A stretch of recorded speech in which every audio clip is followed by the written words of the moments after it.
جوانا اومدن شکایت کردن که داملا همین ریش سفیدامو و بعضی آقسقالامو و کلانسالامو ما خواستیم ختم قرآن بگذرانیم، ما را منع کردن، نگذاشتن. جوانا گفتستیم، گفتن در همین موضوع روشنایی بداز. بعد دیگه ما هم با تمام احساسات جدی گپ زدم که این مردم پگه در پیش خدا جواب میگه. کسایی که مانع ختم قرآن در مسجد میشه فردا در پیش خدا جواب میگه. القرآن حجت لک او علیک. قرآن فردا روز قیامت یا برای تو مسلمان حجت میشود یا بر ضد تو حجت میشود، بر ضد خصم میخیزه. تو از روز نمیترسی که قرآن کلام پروردگار، قرآنی که شفاعتش فردا روز قیامت از همه بالای، حتی از پیغمبرها و از شفاعت ملائکه ها بالاتره، در پیش خدا بگه پروردگارا همین بنده بی سعادت بی ناموسی تو ما را منع کرد که در فلان مسجد خونده شوی. در پیش خدا چی جواب میگه؟ از خدا نمیترسی. گفتم اینا داملاتو در پیشم شش است، رفیق بای، شناس مای، با تمام صلاحیت میگم اگر در مسجد ختم قرآن نکرده، اگر ختم منع کرده و باز داشته، پگه خصم شما قرآن میخیزم. گمان میکنم انشاءالله قبولش کردن، زیرا مسئله بسیار مسئله جدی است. این مسئله حزل شوخی نیست. نخود در رمضان در مسجد ختم قرآن منع کنی، این مرگی نمازخوان مسلمانه که ختم قرآن منع کنه. از برای خدا افسوس، صد افسوس، اینقدر سست فلسطین، اینقدر بی هنر و بی غیرتیم. اگر ختم قرآن اگر زیاد بروه 2 ساعت میروه، از 1 تا 2 ساعت، از 1 تا 2 ساعت یک پاره قرآن.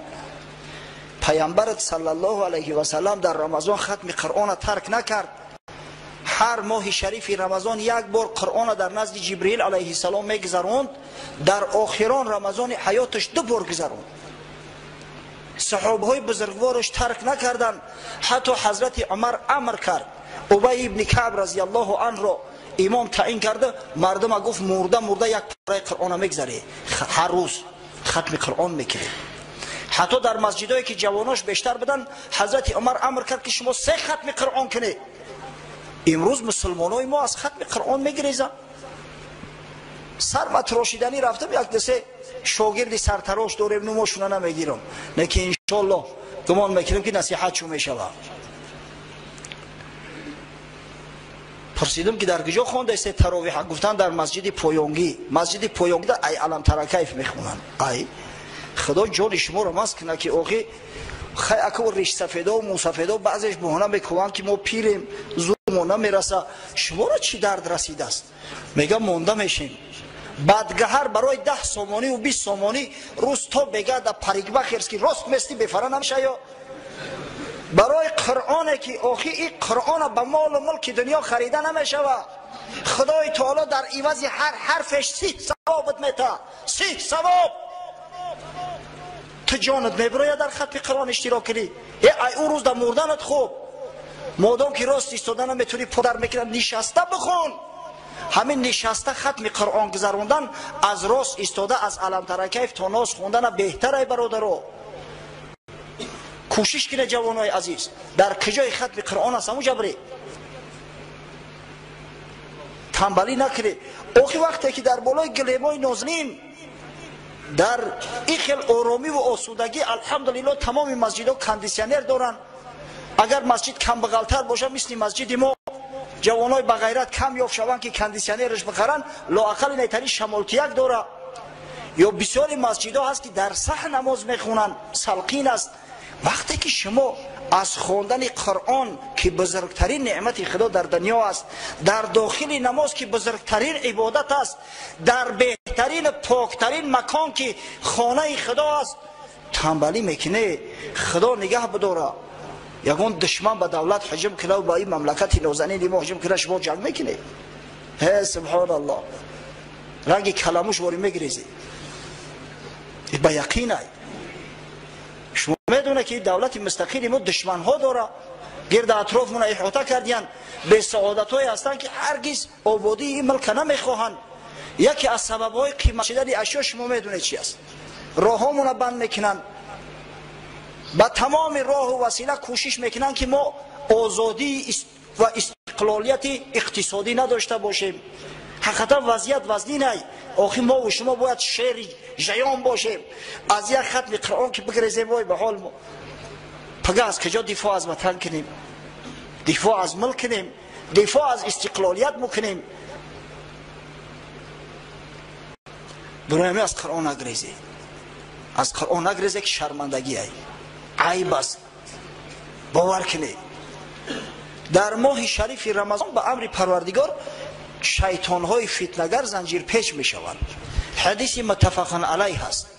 امام بخاری و امام مسلم روایت میکنند از حضرت ابو هریره رضی الله عنه که پیغمبر خدا صلی الله علیه و سلم فرمود اذا جاء رمضان فتحت ابواب الجنه و غلقت ابواب النار و صفدت الشیاطین. وقتی که ماه شریف رمضان می آید درهای جنت برای بندگان خدا باز می شود. تو مردگی تمیدازی یک بیچاره کمبغل میاد که برادر همین طفلی را بیا بده در 50 سوم، تو میگوی نه این 60 سوم روی 10 سوم مردگی میکنی. فراموش نکن که در رمضان در جنت بازای، در دعا بازای. تا 50 سوم بده دعای او را بگی ان شاء الله خداوند چنان برکت میده که اوتری 10 سوم را صدقاتش میوی در یک دیویژنیت. فتحت ابواب الجنه و غلقت ابواب النار و درهای دوزخ در ماه شریف رمضان بسته می شوند. با دست خودت باز شونه که درها بسته می شوند. و صفدت شیاطین و در این ماه بزرگ شیطان ها زنجیر پیچ کرده می شوند. شیطان ها را زنجیر خطیمه بندند که بنده ها را شیطنت نکنند. آخی وقت زور شما با یک شیطانی زنجیر پیچ نرسه، از مسجد بگریزه، از خواندن و تلاوت قرآن بگریزه، پگه در پیش خدا جواب میگه. یک شاگرد بی بصر داریم، اگه خدا ما را داد است از بعضی امتری شاگردای بی تمیز. الحمدلله یگان شاگرد و یگان قاری بچه به عهده نگرفت تراویح را که در غیر مسجد در یک حولی شوه همه جوانمار به کلا گرفته بود است. دین فهمیده وانا حالی من بینم باش یک گروه مثل خودش بزدلا را جمع کرده است، تراویح تشکیل کردیم از علم تر کیف تا سوره فیل.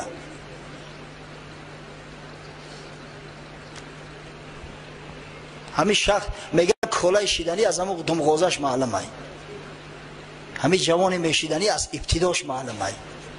همون ملایم خنک ایام اول بود ای سال 2004 والله عالم 2005 در همین جا هست، درس میگیره، تعلیم خطی مشغول است، حفظ میکنه، هیچی نبود. من یقین دارم که 60 سال دیگه هم که بسته هیچی نمیشه. شخصی از ختم قرآن میگریزه او دیگه چی میشه؟ خاک در سرش. قدم برون منه از جهل یا فلاطون شو که گرمیانه گزینی کمالی بخیردی است. جوانی که غیرت نداشته باشه از کجا او عالی میشوه، از کجا او قاری میشوه؟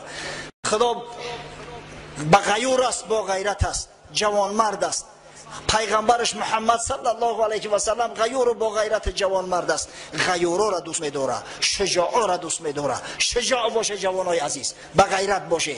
اگر من بشنوم که در یک جا ختم قرآن است شما از ختم قرآن گرفته، قسم به خدا ملول میشم که این عادت جوان مردی نیست.